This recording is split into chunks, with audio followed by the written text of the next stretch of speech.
چلیں آج ایک ایسے اکاؤنٹنگ پروسیس کی بات کرتے ہیں جو اصولوں کو توڑتا ہے لیکن کاروبار کو تیز تر بناتا ہے، اور ہاں، اس میں چھپے خطرات پر بھی نظر ڈالیں گے۔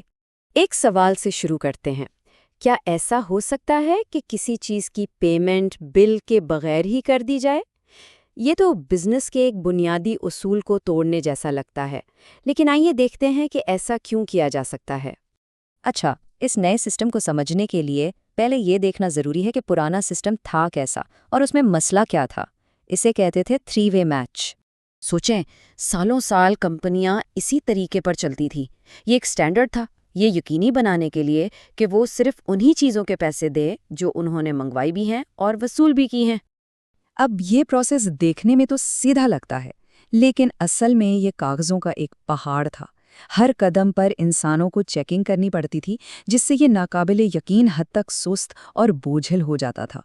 تو اس سب کا انجام کیا ہوا؟ ایک مہنگا، سست اور غلطیوں سے بھرا سسٹم جو کمپنی کی رفتار کو بالکل کم کر دیتا تھا۔ تو پھر اس مسئلے کا حل کیا تھا؟ یہاں پر انٹری ہوتی ہے ایک بالکل نئے سسٹم کی، ایک ایسی انوویشن جو اس پوری رکاوٹ کو ہی ختم کر دیتی ہے۔ اس کو کہتے ہیں ایویلیویٹڈ ریسیٹ سیٹلمنٹ یا ERS، اور اس کا سب سے کمال کا آئیڈیا کیا ہے؟ یہ انوائس کو گیم سے ہی باہر کر دیتا ہے۔ انوائس ہے ہی نہیں۔ یہاں دیکھیں، فرق بالکل صاف نظر آ رہا ہے۔ ایک طرف ہے وہ پرانا پیچیدہ الجھاوا پروسیس، اور دوسری طرف ہے ERS جو پورے پیمنٹ پروسیس کو ایک دم سیدھا اور آٹومیٹک بنا دیتا ہے۔ زبردست ایفیشنسی لگ رہی ہے نا؟ لیکن ہر آسانی کی ایک قیمت ہوتی ہے۔ جب آپ پروسیس کا ایک حصہ ہٹاتے ہیں تو آپ ایک نئے قسم کا رسک پیدا کرتے ہیں۔ دیکھیں، وہ جو وینڈر کی انوائس تھی نا، وہ صرف ایک کاغذ کا ٹکڑا نہیں تھی، وہ ایک سیفٹی نیٹ تھا، ایک چیک اینڈ بیلنس۔ اس کو ہٹا کر ہم نے وہ پوری حفاظتی تہے ہی ہٹا دیے۔ تو سیدھی سی بات ہے، اگر آپ ایک سیفٹی نیٹ ہٹاتے ہیں تو اس کی جگہ کچھ زیادہ مضبوط لگانا پڑے گا۔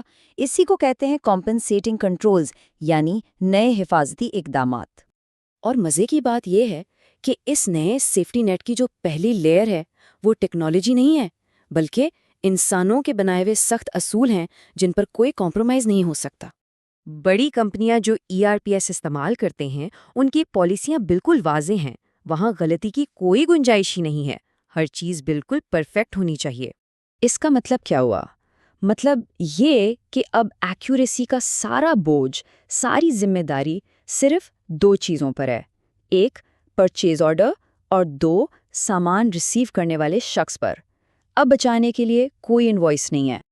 لیکن سخت اصول، یہ تو صرف آدھی کہانی ہے۔ چلیں اب دیکھتے ہیں کہ ٹیکنالوجی اس سسٹم کو سیکیور کرنے کے لیے اپنی حفاظتی لیئر کیسے بناتی ہے۔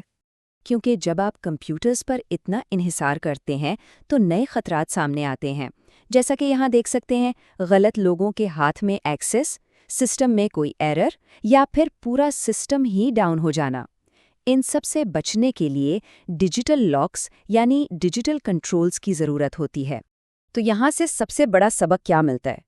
کہ آٹومیشن کنٹرول کا متبادل نہیں ہے، بلکہ یہ کنٹرول کو نئے سرے سے اور زیادہ مضبوطی سے ایجاد کرنے کی ایک وجہ ہے۔ اور یہ چیز ہمیں ایک آخری سوال پر لا کر کھڑا کر دیتی ہے۔ جیسے جیسے سسٹمز پوری طرح خود مختار ہوتے جائیں گے، ہم ان ان دیکھے خطرات کو کیسے پہچانیں گے جنہیں ہم اب دیکھ ہی نہیں سکتے؟